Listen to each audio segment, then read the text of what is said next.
جوابات تلاش کر رہے تھے۔ نئی دریافتیں علم کو پھیلاتی ہیں۔ مثال کے طور پہ لوگ ماننے لگے کہ دنیا ایک گیند کی طرح گول ہے۔ یورپی عیسائی اپنے مذہب کو دوسرے ممالک میں لوگوں تک پہنچانا چاہتے تھے۔ یورپی تاجر تجارتی راستوں کو کنٹرول کرنے کے لیے مشرق کی طرف ایک سمندری راستہ تلاش کرنا چاہتے تھے۔ صلیبی جنگوں کے بعد سے ایشیا سے تجارت مسلمانوں کے زیر کنٹرول راستوں پر سفر کرتی تھی۔ مثال کے طور پہ سلطنت عثمانیہ کے سلطان، انہوں نے بھاری ٹیکس وصول کیا جس کی وجہ سے یورپ میں سامان زیادہ مہنگا ہو گیا۔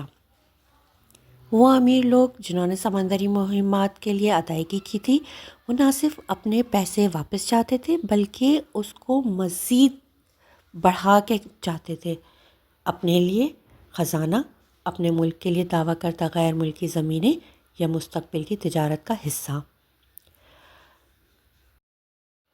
اسی پیج پہ نیچے آپ کو ایک میپ دکھایا گیا ہے۔ یہ دنیا کا نقشہ واسکو ڈی گاما کا سفر دکھا رہا ہے، کرسٹوفر کولمبس کا، فرنینڈ میگلن اور فرانسس ڈریک کا، کہ انہوں نے کون کون سا راستہ اختیار کیا تھا۔ پیج نمبر 63 پہ آ جاتے ہیں۔ From Italy to China, the travels of Marco Polo. Marco Polo نے ایک کتاب لکھی جو کہ بہت زیادہ رس انداز ہوئی ان لوگوں پر جو سفر کرنا پسند کرتے تھے، سفر کرتے تھے۔ مارکو پولو کا تعلق ایک ایسے خاندان سے تھا جو مشرق کے ساتھ تجارت کرتا تھا اور اسی کے ذریعے امیر ہوا تھا۔ 1271 میں 17 سالہ واسکو ڈی گاما اپنے والد اور چچا کے ساتھ اٹلی کے شہر وینس سے ایشیا کے پار چین کا سفر کرنے کے لیے روانہ ہوا اور چین کے منگول حکمراں دا گریٹ خان کے دربار میں جا پہنچے۔ واپسی کے سفر میں پولوس نے جو سی روٹ استعمال کیا اس نے انہیں ویسٹ کوسٹ انڈیا تک پہنچا دیا۔ یہاں پہ کچھ چیزیں ہیں جو انڈیا کے بارے میں مارکو پولو نے لکھی۔ جنوبی ہندوستان میں مور اٹلی کے مقابلے میں زیادہ خوبصورت اور بڑے تھے۔ ہندوستان کے مغربی ساحل پر 100 سے زیادہ بحری قزاقوں نے تقریباً 20 کے گروپوں میں کام کیا اور گزرنے والے جہازوں کے انتظار میں رہتے ہیں۔ یہ شاید درمیانی قزاق تھے جن کے بارے میں آپ نے پہلے بھی پڑھا ہے۔ جنوب مشرقی ہندوستان میں مدراس کے ساحل میں آج کے دور میں تامل ناڈو ریاست کا دارالحکومت پہاڑی ندیوں میں ہیرے پائے جاتے تھے۔ بہترین کو مقامی حکمران اپنے پاس رکھتے اور باقی کو یورپ بھیج دیتے ہیں۔ ہندوستان کے مصالحوں کا تقریباً 10% برآمد کر دیا جاتا تھا۔ مارکو پولو کو وینس واپس آنے میں 24 سال لگے۔ ہر کوئی اس کے سفر کے بارے میں جاننا چاہتا تھا۔ تھنک اباؤٹ اٹ، اس بارے میں سوچو۔ جب مارکو پولو اٹلی واپس آیا تو اس نے دا ٹریولز آف مارکو پولو کے نام سے ایک کتاب لکھی جس میں اپنے سفر کے بارے میں بتایا۔ آج کچھ لوگوں کو شک ہے کہ مارکو پولو چین نہیں پہنچا تھا۔ مثال کے طور پر وہ کاغذی پیسوں کے استعمال کے بارے میں لکھتا ہے، کوئلہ جلانے کے بارے میں لکھتا ہے، لیکن ہو سکتا ہے اس نے یہ ساری معلومات دوسرے مسافروں سے سنی ہو۔ وہ چین کے بارے میں اہم چیزوں کا ذکر نہیں کرتا، مثال کے طور پہ عظیم دیوار چین، چاپ اسٹک کا استعمال، خواتین کے پاؤں باندھنے کا رواج۔ کیا آپ سمجھتے ہیں کہ اس نے ان باتوں کا ذکر اپنی کتاب میں نہیں کیا تو وہ جھوٹا ہے؟ سوچیں۔ پیج نمبر 64 پہ آ جائیے۔ Why did the Europeans want spices? یورپی لوگوں کو مسالے کیوں چاہیے تھے؟ کالی مرچ، دار چینی، لونگ، جائے فل، الائچی، کیا یہ آپ کے گھر میں کچن میں موجود ہیں؟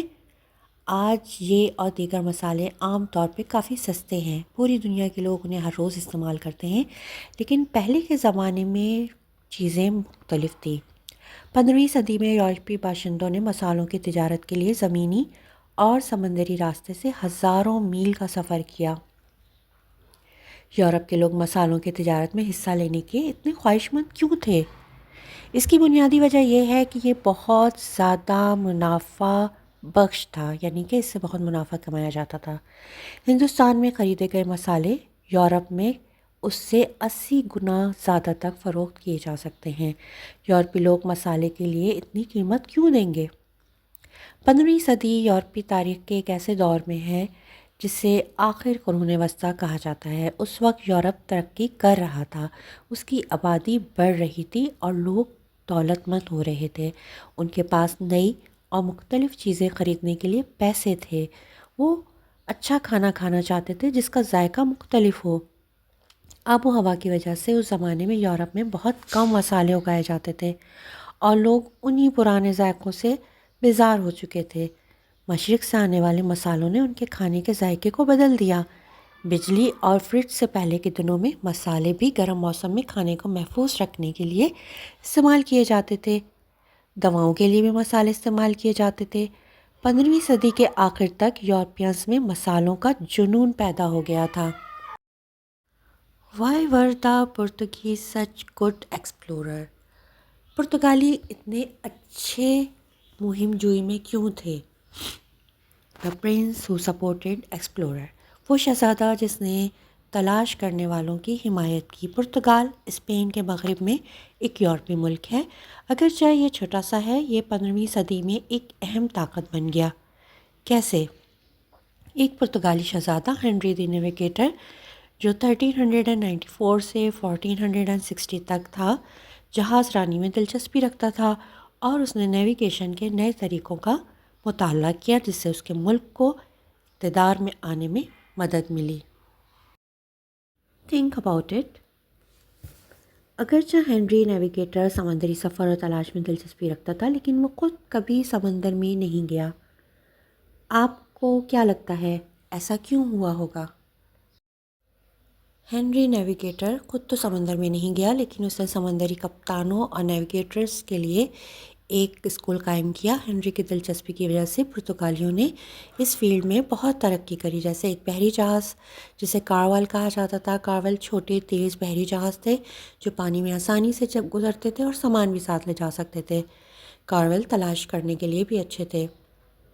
عرب نقشوں کے مطالعے اور ان کی نقل کرنے کے نتیجے میں نقشہ سازی میں، بحری جہازوں کی تعمیر میں اور نیویگیشن آلات کی بہتری میں بہت ترقی کی۔ ان ساری ڈیولپمنٹس کے نتیجے میں پرتگالی 15ویں صدی کی یورپ کی سب سے اہم سمندری طاقت بن گئے۔ ان کے پاس بہترین بحری جہاز، بہترین بندوقیں اور دنیا کے بہترین بحری جہاز تھے۔ یہ کوئی تعجب کی بات نہیں کہ پرتگالی برصغیر میں آنے والے پہلے یورپینز تھے۔ پرتگالی مشرق کے ساتھ بھرپور تجارت میں حصہ لینا چاہتے تھے۔ 1497 میں پرتگالی حکمران کنگ مینوئل نے واسکو ڈی گاما کو، جو ایک ایکسپلورر تھا، اس کو تجارتی راستہ کھولنے کی کوشش کرنے کے لیے بھیجا۔ واسکو ڈی گاما نے 3 بحری جہازوں کے بیڑے کی قیادت کری، توپوں سے لیس اور 170 افراد کے عملے کے ساتھ پرتگال کے دارالحکومت لزبن سے۔ اس کے علاوہ ایک تختہ دار پہ پتھر کے کئی ستون تھے۔ جہاں کہیں بھی وہ اترا، ڈی گاما نے یہ ثابت کرنے کے لیے ایک ہی ستون کھڑا کرنے کا ارادہ کیا کہ پرتگالی دوسرے یورپین سے پہلے وہاں پہنچے تھے۔ واسکو ڈی گاما کا بیڑا افریقہ کے مشرقی ساحل پر رسد اور ایک ہنرمند عرب نیویگیٹر کو جمع کرنے کے لیے رکا، جو کہ ان کے بحری بیڑے کو انڈیا تک گائیڈ کر سکتا تھا۔ واسکو ڈی گاما لینڈز ان دا سب کانٹیننٹ۔ واسکو ڈی گاما برصغیر پہنچتا ہے۔ 20 مئی 1498 کو 3 پرتگالی بحری جہاز جنوبی ہندوستان کے سب سے اہم تجارتی مرکز کالی کٹ میں بحفاظت پہنچتے ہیں۔ اس سفر میں ان کو 10 مہینے لگے۔ کالی کٹ میں ڈی گاما نے اپنا ایک پتھر کا ستون کھڑا کیا۔ وہاں کے ہندو حکمران نے ڈی گاما کا استقبال کیا، جس نے اعلان کیا کہ وہ کرسچنز کے لیے اور مسالوں کے لیے آیا ہے۔ اس کا کیا مطلب تھا؟ اس نے لوگوں کو عیسائیت کی طرف راغب کرنے کے لیے اور مسالوں کی تجارت شروع کرنے کی امید ظاہر کی۔ ڈی گاما کالی کٹ میں تجارتی معاہدہ کرنے میں ناکام رہا۔ کیوں؟ دریافت یہ ہوتا ہے کہ وہاں کی تجارت عرب تاجروں کے زیر کنٹرول تھی، جو نہیں چاہتے تھے کہ یورپینز اسے چھین لیں۔ عرب تاجروں نے ڈی گاما کو روکنے کی ہر ممکن کوشش کری، لیکن جلد ہی پرتگالیوں کو بھی اندازہ ہو گیا کہ تجارت کو کنٹرول کرنے کے لیے اگر قابل ہونا ہے تو جب تک وہ عربوں کو شکست نہیں دیں گے ایسا نہیں ہو پائے گا۔ ڈی گاما اپنے ساتھ کچھ تحفے اور تجارتی سامان بھی ساتھ لایا تھا، جس میں شیشے کی موتیوں اور پروں والی ٹوپیاں تھیں جو کہ بہت سستی اور کم معیار کی تھیں۔ کالی کٹ کے حکمران نے جو تحائف دیکھے تو ہنس پڑا۔ واسکو ڈی گاما نے کچھ زیورات خریدے، وہاں سے کالی مرچ اور لونگ خریدے اور صرف 3 مہینے بعد پرتگال واپس روانہ ہو گیا۔ اس وقت یہ ایک بہت بڑی کامیابی سمجھا گیا اور واسکو دا گاما ایک عظیم قومی ہیرو بن گیا اور اسے بہت سے اعزازات سے نوازا گیا۔ Da Gama sails again to India. Da Gama ایک بار پھر ہندوستان روانہ ہوا۔ کنگ مینوئل نے جلد ہی ایک اور پرتگالی ایکسپلورر کیبرل کو کالیکٹ بھیجا۔ کیبرل نے وہاں پر اپنے لوگوں کی ایک چھوٹی سی بستی قائم کی اور واپس چلا گیا۔ جو پرتگالی لوگ وہ پیچھے چھوڑ گیا تھا ان کی حفاظت نہیں کی ہندو حکمران نے اور عرب تاجروں نے ان کا قتل عام کر دیا۔ جب بادشاہ مینوئل کو یہ معلوم ہوا تو اس نے عرب تاجروں کو سزا دینے کے لیے ایک نیا بحری بیڑا بھیجنے کا حکم دیا۔ 1502 میں 20 بحری جہازوں کا ایک بیڑا روانہ ہوا جس کی کمانڈ واسکو دا گاما نے کری، جو اب ایڈمرل دا گاما کا درجہ رکھتا تھا۔ وہ چلا اور کالیکٹ کے شمال میں واقع بندرگاہ پہنچا۔ How did da Gama defeat the Arab spice traders. Da Gama نے عرب مسالہ جات کے تاجروں کو کیسے شکست دی؟ کینانور کے مقام پر دا گاما اور اس کا بحری بیڑا عرب جہاز کے انتظار میں رہا۔ چند دنوں بعد ایک سامان سے بھرا بحری جہاز پہنچا جس میں 200 سے 400 کے درمیان مسافر تھے، جن میں خواتین اور بچے بھی شامل تھے۔ پرتگالیوں نے جہاز کو آگ لگا دی جس میں سوار تمام افراد زندہ جل گئے۔ کالیکٹ میں پرتگالی لوگوں سے بدلہ لینے کا یہ ان کا طریقہ تھا۔ پھر دا گاما کالیکٹ کے لیے روانہ ہوا جہاں اس نے عرب تاجروں سے بندرگاہ چھوڑنے کا مطالبہ کیا۔ اس کے آدمیوں نے کچھ ہندو ماہی گیروں کو قتل کر کے ان کی لاشیں سمندر میں پھینک دیں تاکہ ساحل عربوں کے لیے وارننگ بنے۔ بعد میں پرتگالی بحری بیڑے نے عرب تاجروں کو دوبارہ کالیکٹ میں شکست دی۔ دا گاما عربوں سے کالیکٹ کے مصالحوں کی تجارت پہ قبضہ کرنے کے بعد پرتگال واپس چلا گیا اور اسے خوب اعزازات سے نوازا گیا۔ 1524 میں 64 سال کی عمر میں دا گاما کو مشرق کا وائس رائے کا خطاب دیا گیا اور وہ دوبارہ سے انڈیا کی طرف روانہ ہوا، لیکن بخار میں مبتلا ہو کے صرف 2 مہینے بعد مر گیا۔ واسکو دا گاما ہی تھا جس نے پرتگیز کو انڈیا میں اسٹیبلش کیا اور دوسرے یورپینز کو وہاں آنے کا راستہ دکھایا۔ پیج نمبر 67 پہ آ جاتے ہیں۔ Christopher Columbus discourse that new world by accident. Christopher Columbus نے نئی دنیا کو حادثاتی طور پر ڈسکور کر لیا۔ 15ویں صدی کے آخر تک بھی بہت سے یورپینز کا خیال تھا کہ دنیا واقعی اس سے کہیں زیادہ چھوٹی ہے جتنا وہ جانتے ہیں۔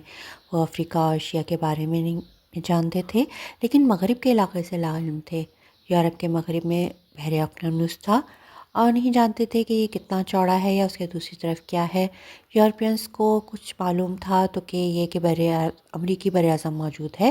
کرسٹوفر کولمبس کے بارے میں خیال کیا جاتا ہے کہ وہ بحر اقیانوس کو عبور کر کے امریکی بر اعظم پہ اترا اور یورپ والوں نے اس کی دریافت کو نیو ورلڈ کہا، اور اس کے باوجود کولمبس امریکی بر اعظم کی تلاش میں نہیں گیا تھا بلکہ وہ مختلف جگہوں کی تلاش میں نکلا تھا۔ ایک عظیم خواب۔ کرسٹوفر کولمبس اٹلی کے ایک اہم شہر جنیوا میں پیدا ہوا جو کہ ایک تجارتی شہر تھا۔ کرسٹوفر کی کوئی تعلیم نہیں تھی لیکن وہ 14 سال کی عمر میں ملاح بن گیا۔ جلدی اسے نیویگیشن اور ایکسپلوریشن میں دلچسپی پیدا ہو گئی۔ 1476 میں وہ لسبن میں آباد ہو گیا۔ کولمبس نے مغرب میں بحری سفر کرنے والوں کے بارے میں سوچنا شروع کیا تاکہ دنیا کے یورپی باشندوں کے لیے ایک نیا تجارتی راستہ تلاش کیا جا سکے، جسے یورپینز کہتے تھے انڈیز، انکلوڈنگ جاپان، انڈیا اور اسپائس لینڈ۔ اسے یقین تھا کہ وہ ان سرزمینوں تک پہنچ سکتا ہے، اور چین کے عظیم خان کا دربار جس کے بارے میں اس نے مارکو پولو کی کتاب میں پڑھا تھا، لیکن وہ جانتا تھا کوئی بھی اس کا ساتھ نہیں دے گا جب تک کہ وہ ایک پڑھا لکھا بندہ بن کے سامنے نہ آ جائے۔ اب تک تو کولمبس ان پڑھ تھا، ایک ہی کام کرنا تھا، کرسٹوفر کو لکھنا اور پڑھنا سیکھنا تھا۔ جلد ہی اس نے آپ سے لاطینی زبان سیکھ لی، جغرافیہ سیکھا، بائبل پڑھی اس کے بارے میں اور مزید کتابیں پڑھیں۔ وہ دل کی گہرائیوں سے اس بات کا قائل ہو گیا تھا کہ خدا نے اسے دریافت کے ایک عظیم سفر کے لیے منتخب کر لیا ہے جو اسے تجارتی راستے طے کرنے اور رومن کیتھولک مذہب کی تبلیغ کے قابل بنائے گا۔ کولمبس کا خیال تھا کہ مغرب کی جانب سفر کرنے زیادہ بہتر رہے گا نہ کہ مشرق کی طرف سے۔ اس نے اندازہ لگایا ہے کہ انڈیز صرف 4,500 کلومیٹر بحر اقیانوس کے پار ہے، جبکہ ہم آج جانتے ہیں کہ در حقیقت وہ 18,000 کلومیٹر دور تھا۔ دا ہسٹورک وویج بگنز، تاریخی سفر شروع ہوتا ہے۔ کولمبس نے اپنے سفر کے لیے مالی مدد حاصل کرنے کی کوشش میں 12 سال گزار دیے۔ آخر کار 1492 میں اسپین کے بادشاہ اور ملکہ ایزابیلا نے اس کی حمایت کی پیشکش کری۔ فرنانڈینڈ اور ایزابیلا کولمبس کے اس پختہ یقین سے متاثر ہوئے کہ وہ صحیح ہے۔ انہوں نے کولمبس کی ہر خواہش پر اتفاق کیا، یہاں تک کہ اسے چین کے عظیم خان حکمراں کو دینے کے لیے خط بھی دیا۔ فرنانڈینڈ اور ایزابیلا نے اسے 3 بحری جہاز فراہم کیے۔ پیج نمبر 68 پہ آ جاتے ہیں۔ The Nina, the Pinta and the Santa Maria. Santa Maria Columbus کا فلیگ شپ تھا، وہ شپ جس کے اوپر لیڈر ہوتا ہے۔ شپس جو تھے وہ بہت پرانے تھے اور بہت آہستہ چلنے والے تھے۔ کولمبس بہت ڈس اپوائنٹڈ ہوا، لیکن اس نے کوئی شکایت نہیں کری۔ یہی نہیں، اور بھی بہت سے مسائل تھے۔ کولمبس کو ملاح نہیں مل رہے تھے، سیلرز نہیں مل رہے تھے۔ ملکہ ایزابیلا نے 4 مہینے کی پیش کی تنخواہ دے کر ملاحوں سے وعدہ لیا کہ وہ کولمبس کے ساتھ جانے پہ راضی ہوں، لیکن چند لوگوں کے علاوہ کوئی بھی اس نامعلوم سفر کی طرف سفر نہیں کرنا چاہتا تھا۔ وہ بحر اقیانوس میں سمندری مانسٹر سے خوفزدہ تھے۔ آخر کار کچھ قیدیوں کو رہا کیا گیا، ان کو معافی دی گئی کہ وہ سیلر بننے پہ راضی ہو جائیں۔ 3 اگست 1492 کو کولمبس نے اپنے 3 جہازوں پر سوار 120 آدمیوں کے ساتھ بحر اقیانوس کی طرف روانہ ہو گیا۔ Land at last but where is it? زمین ہے لیکن آخر وہ کہاں ہے؟ دن گزرتے گئے لیکن زمین کا نام و نشان نہیں تھا۔ آخر 1 مہینہ سمندر میں گزارنے کے بعد سانتا ماریا کے ملاحوں نے بغاوت کر دی، یعنی کولمبس کے حکم پہ عمل کرنے سے انکار کر دیا۔ کولمبس نے انہیں بتایا کہ زمین بہت قریب ہونی چاہیے، لیکن کیا واقعی اس بات پہ کوئی یقین کرتا؟ خوش قسمتی سے 3 دن بعد زمین نظر آ گئی۔ 14 اکتوبر 1492 کو کولمبس نے 36 دن سمندر میں رہنے کے بعد ساحل پہ قدم رکھا۔ وہ ایک چھوٹے سے جزیرے پہ اترا جسے اس نے سان سلواڈور کہا، one of the Bahamas island. Bahamas island کا ایک آئیلینڈ تھا وہ۔ اس نے وہاں پہنچ کے ساحل پہ دعا کری، اعلان کیا کہ زمین نیچے ہے۔ اس دن کے لیے کولمبس کی ڈائری سے ایک اقتباس ظاہر ہوتا ہے، ہم نے 2 یا 3 گاؤں دریافت کر لیے، سب لوگ ہمیں پکارتے اور خدا کا شکر ادا کرتے ہوئے ساحل پر آ گئے۔ ایک بوڑھا آدمی میری کشتی پہ سوار ہوا، دوسرے مردوں اور عورتوں دونوں نے اونچی آواز میں پکارا، آؤ اور ان مردوں کو دیکھو جو آسمان سے آئے ہیں، ان کے لیے کھانا اور پینا لے کر آؤ۔ یہ کرسٹوفر کی ڈائری سے دیکھا گیا ہے۔ پیج نمبر 69 پر آ جاتے ہیں۔ کولمبس نے اپنا سفر جاری رکھا، کیوبا اور ہسپانیولا جو اب ہیٹی کو دریافت کیا۔ اس نے ان جزائر کے لوگوں کو ہندوستانی کہا کیونکہ اسے اب بھی یقین تھا کہ اسے انڈیز مل گیا ہے۔ آج بھی دنیا کے اس حصے کو ویسٹ انڈیز کہا جاتا ہے۔ کولمبس کا اب بھی خیال تھا کہ شمال میں عظیم خان کا دربار تھا۔ A great English explorer sir Francis Drake, ایک عظیم انگریز ایکسپلورر، دنیا کا چکر لگانے والی پہلی مہم کی قیادت فرڈینینڈ میگلین نے کی تھی، جو ایک پرتگالی رئیس تھا جو ہسپانویوں کے لیے ایک متلاشی بن گیا۔ میگلین نے سفر مکمل نہیں کیا کیونکہ وہ فلپائن میں مر گیا تھا، تاہم میگلین کی موت کے بعد بھی اس کے جہاز وکٹوریا نے پوری دنیا کا سفر جاری رکھا اور 1522 میں 3 سال کے سفر کے بعد واپس اسپین پہنچا۔ یہ سفر ایک بہت بڑی کامیابی تھی اور اس نے ثابت کیا کہ زمین گول ہے۔ بعد میں 16ویں صدی میں ہسپانوی سلطنت دنیا کی سب سے طاقتور سلطنت بن گئی۔ اسپینش کنگ فلپ II نہ صرف اپنی حکومت کو بڑا کرنے کے لیے بلکہ رومن کیتھولک مذہب کو پھیلانے کے لیے بھی بڑا پرعزم تھا۔ انگلینڈ پہ اس وقت ملکہ الزبتھ اول کی حکومت تھی، دونوں آپس میں دشمن تھے۔ اسپین برطانیہ کا دشمن تھا۔ ایک برطانوی بحری جہاز راں سر فرانسس ڈریک نے ہسپانیوں کے خلاف برطانوی فتوحات حاصل کرنے میں مدد کی۔ ڈریک شاندار بہادر تھا، الزبتھ دور کا سب سے مشہور انگریزی سمندری سفر کرنے والا بن گیا۔ 1577 سے 1580 تک اس نے دنیا کا چکر لگایا۔ کے بارے میں الزبتھ کے ایک مورخ جان اسٹیو نے لکھا، وہ نیویگیشن کے تمام نکات میں سب سے زیادہ ماہر تھا۔ وہ کامل حافظہ رکھتا تھا، زبردست مشاہدہ کرنے والا تھا، فصاحت اور بلاغت میں بھی مالک تھا۔ مختصراً وہ یورپ اور امریکہ میں اتنا ہی مشہور تھا جتنا ایشیا اور افریقہ میں تیمور لنگ۔ ڈریک سفر کرتا ہے۔ ڈریک کا خاندان بہت غریب ہے اور فرانسس کو سمندر جانا پڑتا ہے۔ جب وہ 23 سال کا تھا تو اس نے ایک ایسا بحری جہازوں میں سفر شروع کیا جو کہ امریکہ کی طرف جا رہا تھا تجارت کرنے کے لیے۔ 1577 میں ڈریک کو شمالی اور جنوبی امریکہ کے مغربی ساحلوں کی تلاش کے لیے ایک مہم میں رہنما کے طور پر چنا گیا جو اسپانی کنٹرول علاقوں سے باہر تجارت قائم کرنا چاہتے تھے۔ ڈریک نے 5 چھوٹے جہازوں کے ساتھ سفر کیا اور اس کا جو پرچم بردار گولڈن ہند تھا وہ 23 میٹر لمبا تھا اور اس میں 12 توپیں تھیں۔ ڈریک اینڈ دا اسپینش۔ ڈریک اور ہسپانوی۔ اگست 1578 میں خوفناک سفر کے بعد ڈریک جنوبی امریکہ کے مغربی ساحل پر پہنچا۔ اب اس کے پاس صرف گولڈن ہند بچا تھا۔ ہسپانویوں نے اپنے پانیوں میں کبھی بھی پہلے دشمن کے جہاز کو نہیں دیکھا تھا اور وہ اس کے لیے تیار بھی نہیں تھے۔ والپاریسو میں جدید دور کے چلی میں ڈریک نے ایک ہسپانوی تجارتی جہاز پر حملہ کر دیا۔ اس نے گولڈن ہند کو سونے، چاندی، ہسپانوی سکوں، قیمتی پتھروں، موتیوں سے لاد دیا، یہاں تک کہ وہ پانی میں بیٹھنے والا ہو گیا۔ جولائی 1579 میں گولڈن ہند نے سفر کیا پیسیفک اوشن میں فلپائن کی طرف اور وہاں سے ملوکا جزائر جو آج انڈونیشیا کا حصہ ہیں کی طرف سفر کیا۔ وہاں کا سلطان فرینڈلی تھا اور ڈریک نے اس کے ساتھ مسالوں کی تجارت کا معاہدہ کیا۔ اب ڈریک بحر ہند کے اس پار روانہ ہوا، جاوا کی طرف سے ہوتا ہوا ہوم اگین، دوبارہ گھر کو۔ 26 ستمبر 1580 کو گولڈن ہند واپس انگلینڈ پہنچا۔ 100 کے اصل عملے میں سے صرف 56 زندہ واپس آئے، لیکن جہاز خزانے اور مسالوں سے لدا ہوا تھا۔ ڈریک ایک فوری طور پہ ہیرو کے طور پہ مشہور ہو گیا۔ اس نے کیا حاصل کیا تھا؟ وہ دنیا کا پہلا کپتان تھا جس نے اپنے جہاز کو دنیا بھر میں سفر کرا۔ ڈریک بحر الکاہل، ہندوستان اور جنوبی بحر اوقیانوس کا سفر کرنے والا پہلا انگریز بھی تھا۔